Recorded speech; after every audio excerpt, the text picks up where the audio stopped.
Isang mapagpalang araw po sa ating lahat. Magandang araw at gabi po dyan sa mga silent viewers at solid supporters ng EDC. Mega love shoutout po at kamusta po kayo? Suyuan po mga kalingap. Edo at Beyonce may tampuhan sa isa't isa. Beyonce hindi pinapansin ni Papa Eds. Makikita na malungkot si Beyonce at di sila magkasamang dalawa mga kalingap. Yan po ang ating pag-uusapan. Maya-maya na lamang mga kalingap. Pero bago po yan, kung bago ka pa lang po sa aking munting YouTube channel, pa-like, share, and subscribe naman po at pakipindot na rin po ng notification bell para lagi po kayong updated sa aking i-upload na video. At paalala rin po, bago po tayo magbigay ng ating mga komento at opinion, itapusin po muna natin ang kabuuan ng video nang sa ganun nga po akma po ang ating i-comment mga kalingap. At lagi ko rin nga pong hiling sa inyo patuloy po nating suportahan ang mag-ama na matubang sapagkat napakaganda nga po yung ipinapakita nila sa atin mga pagbibigay saya at tulong sa ating mga kababayan suportahan po natin at imaraton mga kalingap. Nang sa ganun nga po marami pa po silang matulungan. Lalong-lalo na nga po dyan yung mga kapos sa pangangailangan mali nga po nila. At syempre huwag po nating kalimutang suportahan ang kanilang may bahay. Walang iba kundi sina Ate Edna Vlogs at Jackie Tapia. Huwag po sana tayong magsasawang sumuporta mga kalingap. Suyaan mga kalingap, balik po tayo sa ating pag-uusapan ngayon at tatalakayin nga po ngayong araw. Edo at Beyonce may tampuhan nga ba sa isa't isa? Dahil si Beyonce hindi nga po pinapansin ni Papa Eds. Makikita na malungkot si Beyonce at di silang magkasama mga kalingap.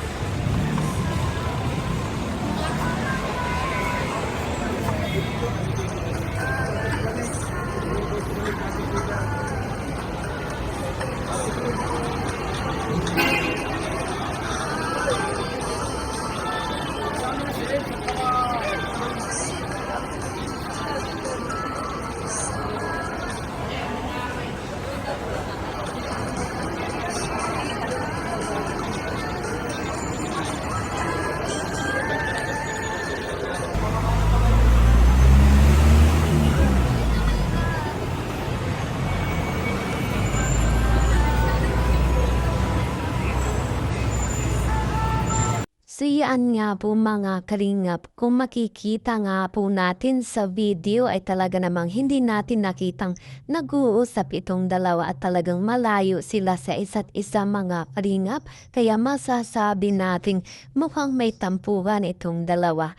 At kung maalala nga po natin sa sinabi ni Beyonce na kapag nga po itong si Papa Eds natin nagagalit o nagtatampo mga kalingap, hindi nga po ito namamansin at tahimik nga lamang po ito.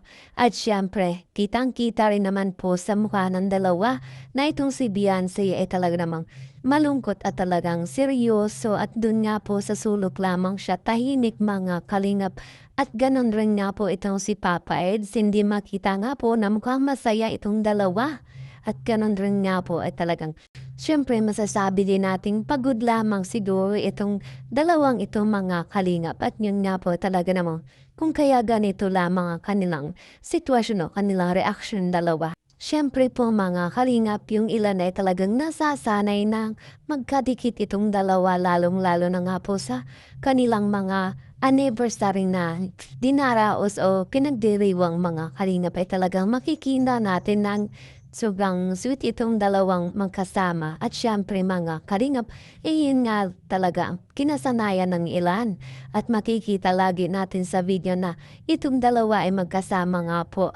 Kaya mga kalingap, ang ilan talaga ay sinasabing mukhang may tampuhan nga raw po itong dalawa. At nakikita nila na talagang hindi nga po talaga nag-iimikan. At syempre po mga kalingap, napapanood naman natin ang vlog ni Kalingap Edo at talagang nakikita makikita natin na doon nga po sobrang masaya nga po siya at sinulit niya nga po yung kanyang pinakabakasyon nga po rito. Kahit saan nga po, itong si Papa Eds talagang pinuntahan niya yung mga gusto niyang puntahan dito mga kalingap kasama nga po yung kanyang mga kasamahan na kung saan ay talagang makikita naman natin na sobrang saya nga po ni Papa Eds dito. At kung may tampuhan man nga po itong dalawa ay talaga namang alam nating maaayos din at magiging okay din silang dalawa mga kalingap. At syempre, alam naman natin hindi matiis ni Papa Eds itong si Biansing natin dahil ito nga po pinakamamahal niya at talaga namang inaalagaan niya itong si Biansing natin mga kalingap. At kung meron tampuhan itong dalawang ito talaga ay maalam natin mga kalingap na maaayos din nila. At bali-balita rin mga kalingap na itong si Papa Eds nga po at si Kalingap Rob ay talagang nagkaroon ng hindi pagkaintindihan kumbaga mga kalingap. Ito nga pong kanilang boarding house o tutuluyan nila sa pagpunta ng Manila mga kalingap. And meron na nga pong na yun nga po yung kanilang tutuluyan kapag pupunta sila ng Manila. At ito nga pong sinasabi nilang si Papa Eds ay kumuha pa nga po ng ibang matutuluyan mga kalingap kung kaya itong si Kalingap Rob ay nagalit o sabihin na po natin nagtampo kung kaya pakikita rin natin sa video na itong si Kalingap Rob ay talagang seryoso din mga kalingap. Siguro naman po mga kalingap ay hindi lang sa talaga sila nagkaintindihan o nagkaunawaan mga kalingap kung kaya na sa ganun ganun nga po ang nangyari at sa ngayon nga po mga kalingap syempre na naidaos na rin naman po nila ang second anniversary at yun nga po mga kalingap ay agad din naman silang umuwi dito sa Daet at yun nga po aabangan natin itong second anniversary mga kalingap na i-upload nga po ni Kalingap Rob. At yun nga po sinasabing kaabang-abang nga po talaga. Radong kikiligin na naman po tayo mga kalingap. At yan nga po mga kalingap patuloy po nating suportahan ang kanilang love. Panoorin at i-marathon po natin. At syempre ganun din po kay Kuya Bal mga kalingap. At yun nga po mga kalingap, ito nga po ang aking update patungkol nga po dito sa PEDC na ito nga po si Biancy at si Papa Eds ay mukhang may tampuhan sa isa't isa. Makikitang si Biancy ay hindi pinapansin ni Papa Eds.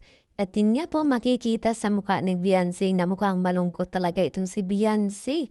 At hindi nga po sila magkasamang dalawa na kung saan mga kalingap nakasanayan na ng mga manunood na magkasama itong dalawa.